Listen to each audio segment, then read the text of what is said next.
में नहीं आया। माननीय चौधरी करण दलाल जी और माननीय चौधरी भूपेंद्र हुड्डा जी इस ऐसी आपदा में हमारे लोगों के गहरे खबर सुनने के लिए यहाँ आए और उन्होंने सांत्वना और तसल्ली इस क्षेत्र को दी। उनके हम बहुत ही धन्यवादी और मेहरबान हुए। तो आदरणीय सरकारों, मेरी प्रार्थना है हाथ जोड़ के ये है कि इस तानाशाह सरकार को हटा करके एक नई सरकार इस क्षेत्र में लाए, ताकि हमारे विकास कार्य और भाईचारा आपस में बना रहे। भाईचारा तोड़ने की बात इस सरकार ने करी। धर्म के आड़ पर लोग वोट लेते, भाईचारा खत्म करते। तो मेरा अनुरोध है, सब भाई हाथ जोड़ के प्रार्थना है कि इस सरकार को बदला जाए। हमारे क्षेत्र की जो वोटों से जीतते थे, आनंद तो उसमें इतनी वोटों से जो प्रत्याशी है बीजेपी का वो हार के जाए। इन्हीं बातों के साथ थोड़ा समय है, मैं मान्य हमारे क्षेत्र की राजपूत सभा के जो संस्थापक है, बहुत बड़ी मान है, सम्मान है इस क्षेत्र की राजपूत समुदाय में, ठाकुर राजाराम जी, मैं उनसे अनुरोध करूंगा कि अपनी वो दो बात रखें क्षेत्र के माध्यम से। मान और सम्मान के योग बहुत ही व्यवहार कुशल नेक इंसान, कांग्रेस पार्टी के उम्मीदवार आदरणीय चौधरी महेंद्र प्रताप जी, हरियाणा प्रदेश के बहुत ही बहादुर विधायक और मंत्री रहे चौधरी करण दलाल जी, कोऑपरेटिव बैंक के पूर्व चेयरमैन आदरणीय सतपाल जी, आदरणीय ठाकुर डालचंद सारंग जी, विनय भाटी जी, सम्मानित मंच, मेरे सम्मुख बैठे सोलडा गांव की सरदारी व समस्त गांवों से आए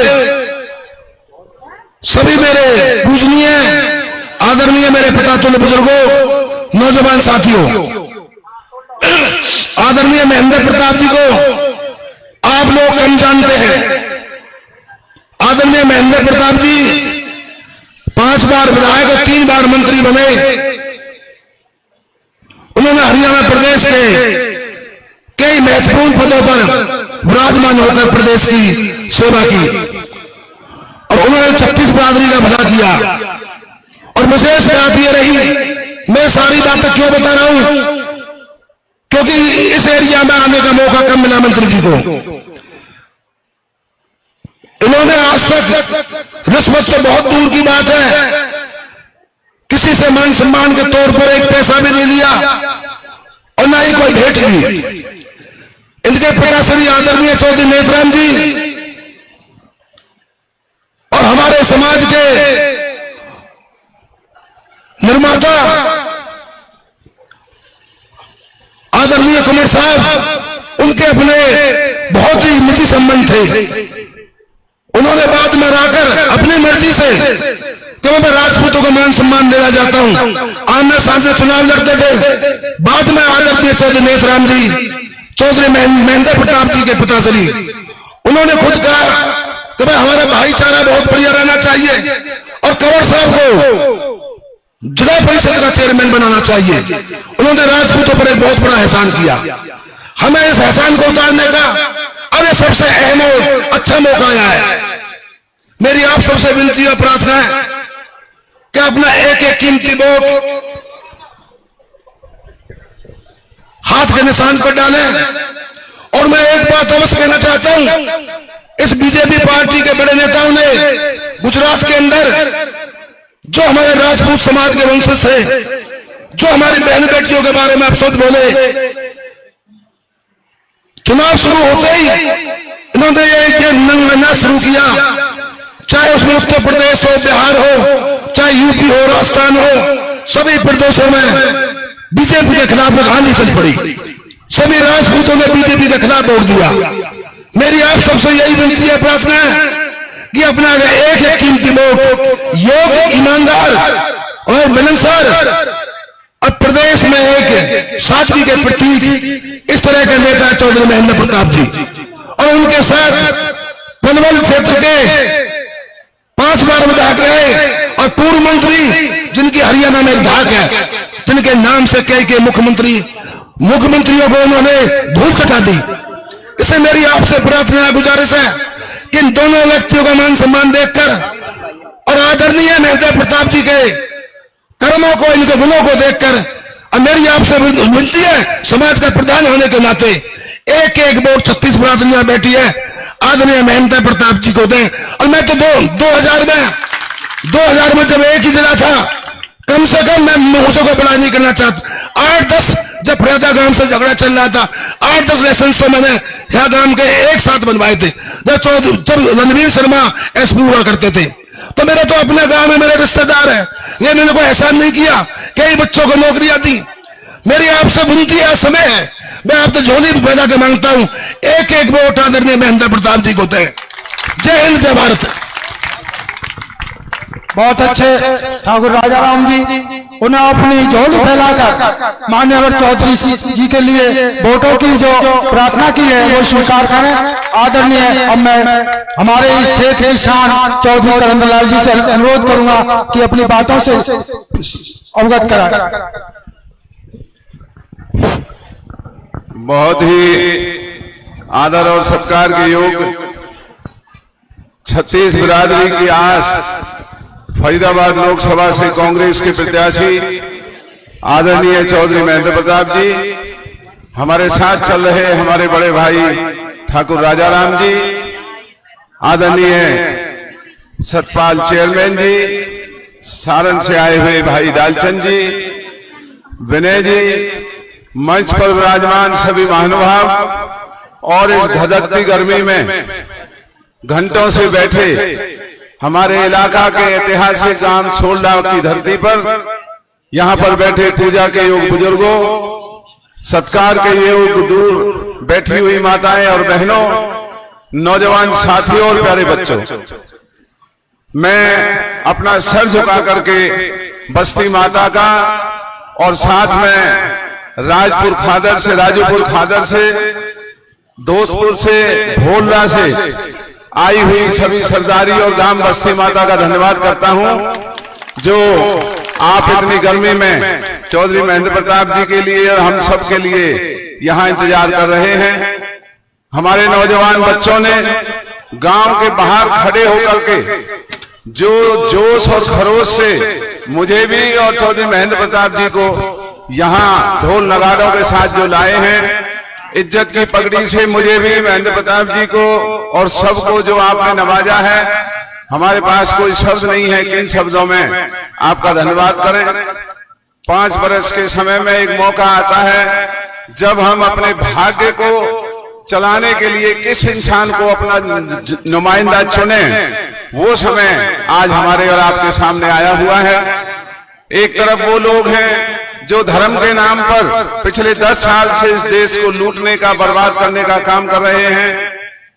जनप्रतिनिधि होने के बावजूद जनता की परवाह न करके अपने धंधे कर रहे हैं, कारोबार कर रहे हैं, अपने स्कूल बना रहे हैं, कोई पेट्रोल पंप बना रहा है, कोई कारखाने बना रहा है, कोई बड़ी बड़ी कॉलोनियां काट रहा है। लोग हमारे दुखी हैं, हमारा कमेरा वर्ग, हमारा नौजवान मायूस है, गरीब आदमी की सुनवाई नहीं हो रही है, बहन बेटियों का सम्मान नहीं है। लेकिन भाजपा के नुमाइंदे, चाहे वो हमारे इलाके का सांसद हो, चाहे हमारे इलाके के भाजपा के विधायक हों, उन्हें हमारे इलाके से कोई सरोकार नहीं। याद करो, थोड़े दिन पहले एक आपदा हमारे इलाके में आई थी। लानत है ऐसी सरकार को जो हमारा दुख और दर्द पूछने भी नहीं आ सके। कितना बड़ा हमारा नुकसान हुआ। सरकार का धर्म और कर्तव्य होता है, जब इलाके के अंदर आपदाओं से नुकसान पहुंचता है तो इन नुमाइंदों के घरों से पैसा नहीं आता, वो पैसा देश के खजाने से आता है। हमारे इलाके के किसान मजदूरों के आंसू पहुंचने के लिए जो भद्दा मजाक किया गया, ऑनलाइन दरखास्तें मांगते हैं, लाइनें जब चलती हैं, जब उनको रिश्वत दे दी जाती है, लाइन चलती नहीं, और सबका मुआवजा जिसकी हमें बड़ी उम्मीद थी, जिसकी हमारे इलाके के किसानों को जरूरत थी, वो हमारा भरपाई सरकार ने नहीं की। हमारे दिनों को याद करो, जरा सी आहट पाते ही, जरा सी आवाज आते ही हम भागे दौड़े खुद आपके बीच में आया करते थे। इस इलाके की कायाकल्प करने का हमने काम किया, इलाके की सड़कें बनवाई, आपके गांव के स्कूलों के दर्जे बढ़ाए, और गांवों के स्कूलों के दर्जे बढ़ाए, अलग अलग पंचायतें करके उनको तरक्की का पैसा दिया, सब लोगों को अपने भाइयों की तरह अपना करके इस इलाके के अंदर प्यार बनाने का काम किया। हर नौजवान के चेहरे पर एक आस होती थी कि या तो सरकारी नौकरी हमें मिलेगी या फौज की नौकरी मिलेगी। फौज की नौकरी को भी सरकार ने बंद कर दिया अग्निवीर स्कीम बना करके।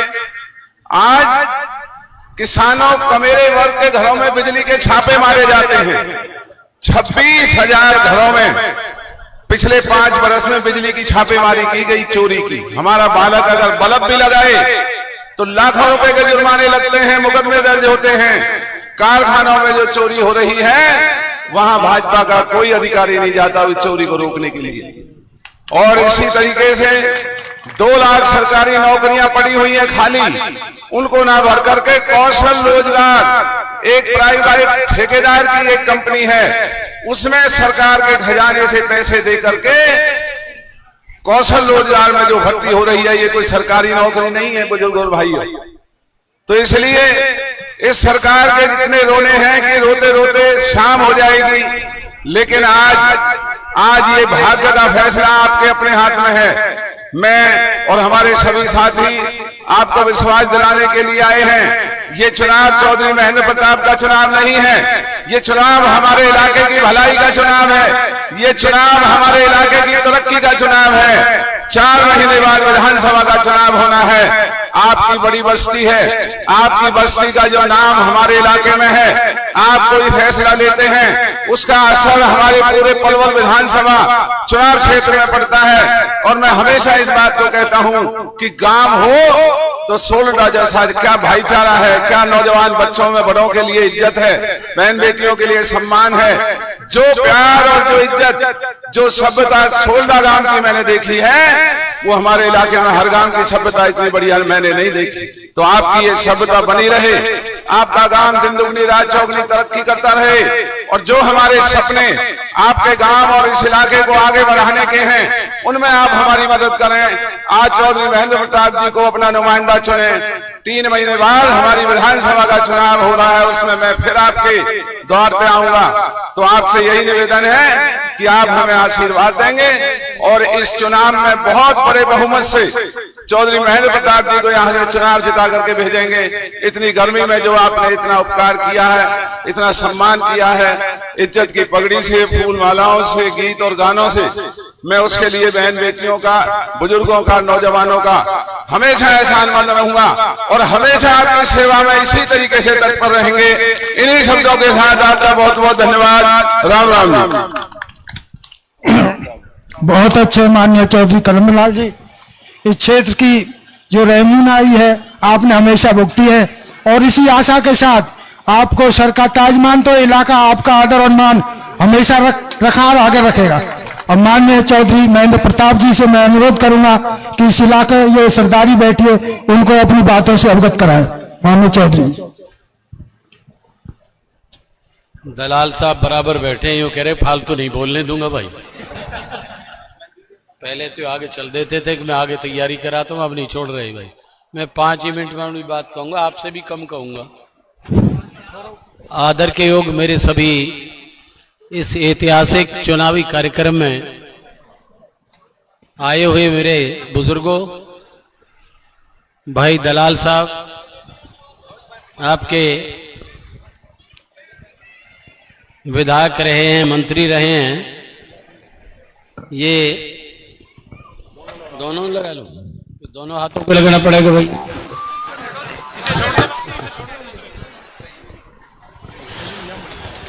दलाल साहब कोई साधारण पलवल क्षेत्र के ही मिनिस्टर विधायक नहीं रहे, इनका एक अपना स्थान है हरियाणा में। पलवल में तो सामाजिक और राजनीतिक क्षेत्र इनका रहा है, लेकिन हरियाणा में राजनीतिक दृष्टि से इनके एक बड़ा स्थान रहा है। भाई राजाराम जी हमारी सेना के अध्यक्ष हैं। कौन सी सेना राजाराम जी है जी? एक करनी सेना भी तो है, कहीं उसी के अध्यक्ष भी तो नहीं? खैर है जी,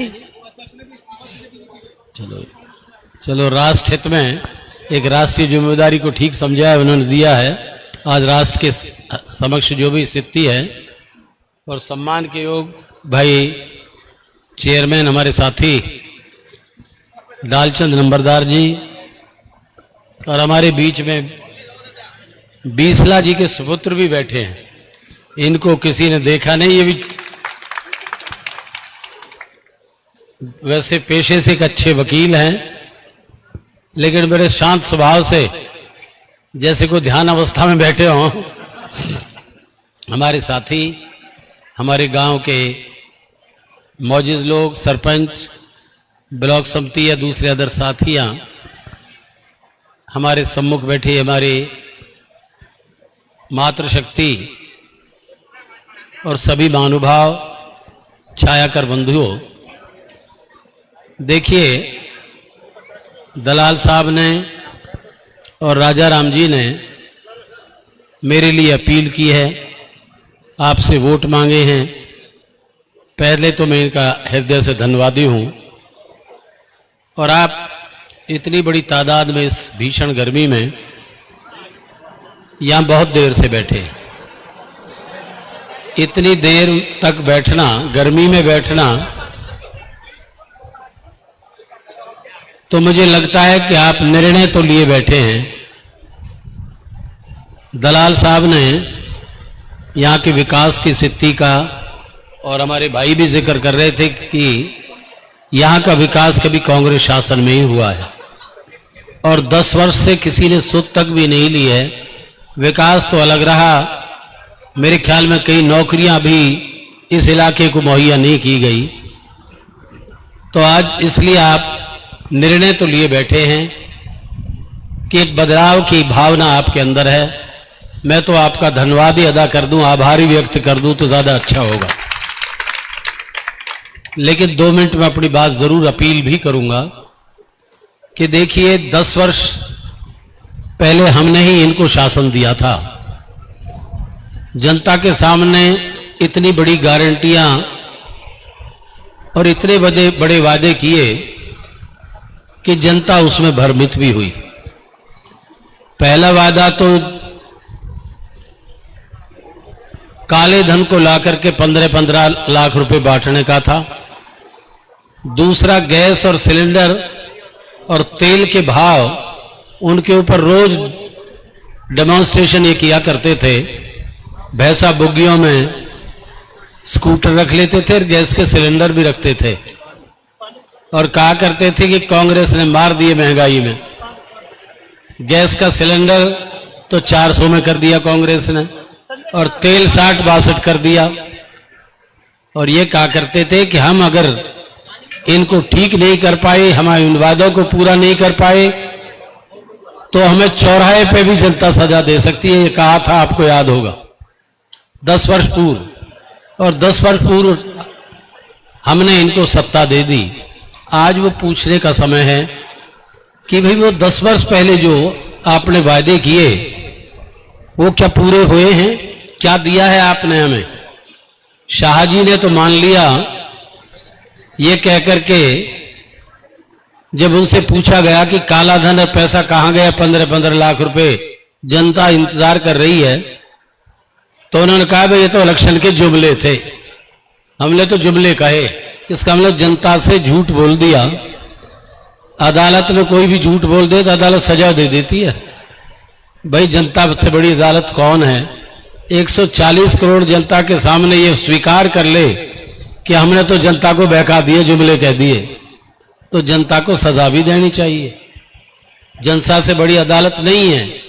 जनता से झूठे वादे तो ना करे, लेकिन हमने फिर भी दोबारा सत्ता उनको दे दी। फिर भी उनसे पूछने का समय आ गया कि तुमने उन वादों का क्या किया जिन्होंने वादे किए? एक भी पूरा किया? एक भी वादा पूरा नहीं किया। महंगाई और 4 गुना बढ़ा दी, करप्शन और कितना ही गुना बढ़ गया, बेरोजगारी की हालत यह 2.5 करोड़ का वादा किया था वो तो पूरा दूर रहा। मोदी जी ने किया था 2.5 करोड़ रुपए जो लोगों को रोजगार देंगे, लाखों रोजगार और खत्म हो गई। नौकरियां नहीं है, सरकारी भर्तियां नहीं, सरकारी नौकरी खाली पड़ी हैं। केंद्र में 30,000 के करीब पड़ी हैं, स्टेट में लाखों के करीब पड़ी है, तो भाई बेरोजगारी भी है। आज ये स्थिति है तो आज ये सवाल पूछने का है। उन्हें अधिकार नहीं है सही मानों में जनता के बीच में आने का। एक ही बात कहते हैं बस, नहीं मोदी जी के नाम पे वोट दे दो, फलानी चीज के नाम पे वोट दे दो। अरे विकास के नाम पर वोट मांगो, महंगाई को दूर करने के लिए वो करिए, करप्शन को करिए, बेरोजगारी के नाम पर वोट मांगिए। मोदी जी के नाम पर रोज रोज वोट मांगते हो, अपने काम पर भी वोट मांगिए। प्रजातंत्र किसी अकेले चेहरे के फोटो से नहीं, फोटो तो हम भी कितने लगा लेंगे। भगवान राम का एक दुरुपयोग करके वोट मांगनी जा रही है। तो ये सारी चीजों को आप प्रजातंत्र में अच्छी तरह समझते हैं कि इनको हिसाब लेने का समय आ गया है। आप इनको हिसाब लेना होगा। हमारे कांग्रेस का एक मैनिफेस्टो हमने जो है एक जारी किया है, राहुल जी ने, खड़गे जी ने, हुड्डा जी और कांग्रेस अध्यक्ष और सबने मिलके कि जो ये वादे जो गुमराह किया है 10 साल तक जनता ने इसका खुमियाजा भुगता है। ये तो ये झूठ बहकाने का काम कर सकते हैं। हम सत्ता में आए तो हम इन वादों को अब जरूर पूरा करने जा रहे हैं। और वो क्या होंगे? डेवलपमेंट के लिए तो पहले आप कह रहे थे दलाल साहब के समय टाइम का ही समय है, तभी डेवलपमेंट हुए। 10 वर्ष से किसी ने उसके को रिपेयर तक भी नहीं की, ध्यान भी नहीं दिया। तो भाई उसके लिए कांग्रेस ने घोषणा पत्र जारी किया सबसे पहले कि 300 यूनिट तक हम बिजली फ्री देंगे सबको।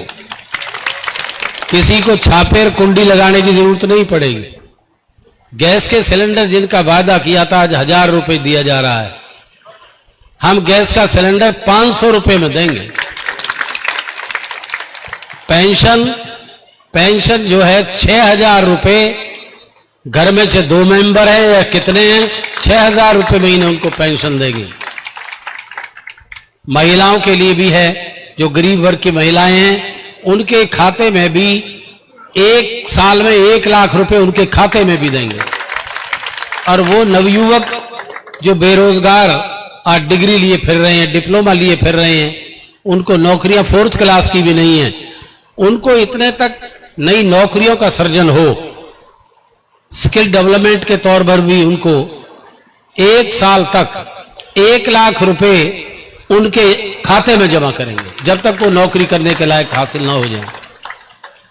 एक जो है अग्निवीर योजना अभी सरकार की देन है। इससे बड़ा भद्दा मजाक राष्ट्रीय सुरक्षा के लिए दूसरा नहीं है।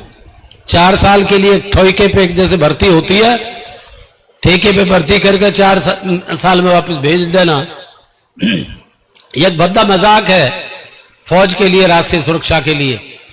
हमारे घोषणा पत्र में फैसला लिया है कि अग्निवीर इस योजना को हम आते ही खत्म कर देंगे, हम इसे नहीं चालू करेंगे और बच्चों को वही पुरानी तर्ज पर मिलिट्री की नौकरी दी जाएगी जैसे पहले दी जाती रही है। बाकी किसानों के लिए किसान आंदोलन तो आपने देखा, इसमें सैकड़ों तकरीबन 700-800 किसानों की जान भी गई। एक्ट को खत्म कराया गया जो गलत थे, किसानों के विरुद्ध थे वास्तविक रूप में। और फिर वादा किया कि अच्छा भाई इसे छोड़ दो, अपने उसको आंदोलन को, हम जो है इसके लिए एमएसपी को कानून बनाएंगे, लेकिन आप तक नहीं दिया। हमने फैसला किया है कि किसान के हित के लिए एमएसपी के ऊपर कानून बनाएंगे और किसान की आमदनी को स्वामीनाथन आयोग के सिफारिश के आधार पर 50% कम से कम उसकी आमदनी को लागत से ज्यादा उसको मूल्य देंगे और उसको आमदनी देंगे। तो ये सारी चीजें आज किसान गरीब वर्ग उसको देखते हुए ये फैसले लिए। और यहां तक भी हमारा घोषणा पत्र में है कि जब 16 लाख करोड़ रुपए इन मोटे मोटे लोगों के लिए, अडानी अंबानी के लिए सरकार माफ कर सकती है, किए इस सरकार ने, किसानों के लिए नहीं सोचा। लेकिन उसमें यह भी रखा है कि शायद 22-23 हजार करोड़ का देश में लोन हो।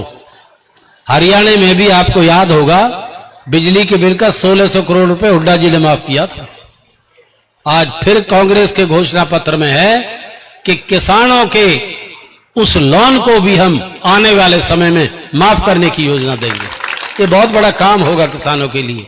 तो भाई इसलिए ये जो इलेक्शन, ये चुनाव बहुत महत्वपूर्ण है। इसलिए भी महत्वपूर्ण है कि आज सबसे बड़ा खतरा लोकतंत्र और संविधान के लिए है। ईडी और सीबीआई ये दोनों एक ऐसी एजेंसी है जो न्याय और सेवा के लिए है, एडमिनिस्ट्रेटिव वो है। ये इनका इस्तेमाल किस ढंग से हो रहा है आप लोग जानते हो। किसी के पीछे लगा दो, विरोधी के पीछे लगा दो, या तो जेल में चले जाओ या पार्टी छोड़ कर आ जाओ। एक ऐसा तानाशाही खेल हो रहा है जो अंग्रेजों के समय में भी नहीं था।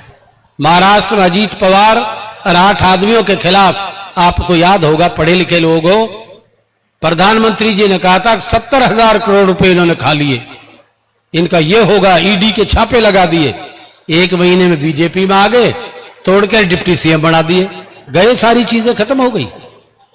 चंडीगढ़ के उसमें केजरीवाल का कैंडिडेट जीता, कैंसिल कर दी सारी वोटें और दूसरा जिता दिया। इससे बड़ी तानाशाही, गुंडागर्दी और क्या होगी। वो तो अदालत ना होती, सुप्रीम कोर्ट ने लठ दे दिया, फिर उसको ही जो सही जीता था उसको फिर बैठा दिया। तो आज ये स्थिति देश की सबसे बड़ा खतरनाक स्थिति पैदा हो रही है। ये डेवलपमेंट और दूसरी चीजों का जिक्र नहीं करते, बस मंदिर कर दो, हिंदू मुसलमान कर दो। अरे इनकी चीज को करिए जिसके लिए जनता ने वोट दिया, पहले इसको करिए। तो भैया आज समय आ गया है, आप सभी बुद्धिजीवी लोग हैं कि आप ये निर्णय लीजिए कि राष्ट्र हित में, जिसका भी दलाल साहब जिक्र कर रहे थे, अपने अच्छे भविष्य की दृष्टि से, किसान है, मजदूर है, व्यापारी है, कोई भी है, रोजगार के लिए, इनके लिए अपनी शक्ति का इस्तेमाल करिए और कांग्रेस को एक एक वोट दे करके आप अपने भविष्य को सुनिश्चित करिए। मैं तो आपको ये प्रार्थना करते हुए एक भरोसा दे सकता हूं भाई, महिलाओं के लिए 500 का सिलेंडर।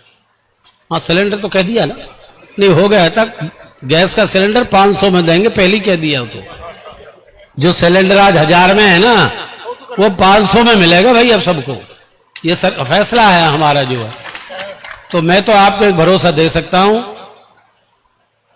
कि दलाल साहब बैठे हैं, यहां की डेवलपमेंट और विकास के लिए हमारी ये दोनों इकट्ठे रहेंगे तो 1-11 नहीं होंगे, 111 बन जाएंगे सावरी सेवा के लिए। मैं तो एक ही भरोसा दे सकता हूं कि हमारे जो उम्मीदवार जो बीजेपी का आपके पास आ रहा है, मैं आपका कांग्रेस का उम्मीदवार हूं। उसे लोग करप्शन पाल के नाम से जान रहे हैं, आज चारों तरफ करप्शन पाल कहते हैं। भाई एक तो मैं अपने साथ करप्शन पाल कभी भी जीवन में नहीं लगने दूंगा, एक तो मेरी ये वचन है। एक, आप मुझे अपनी शक्ति विश्वास दीजिए, सरकार आपकी बन रही है, आ रही है, मैं आपको काम और सेवा की दृष्टि से, सम्मान की दृष्टि से कभी निराश नहीं होने दूंगा। अंत में मैं फिर हमारे सभी साथियों का, भाई दलाल जी का और सभी साथियों का मैं फिर धन्यवाद अदा करता हूं। आपका बहुत बहुत धन्यवाद, शुक्रिया।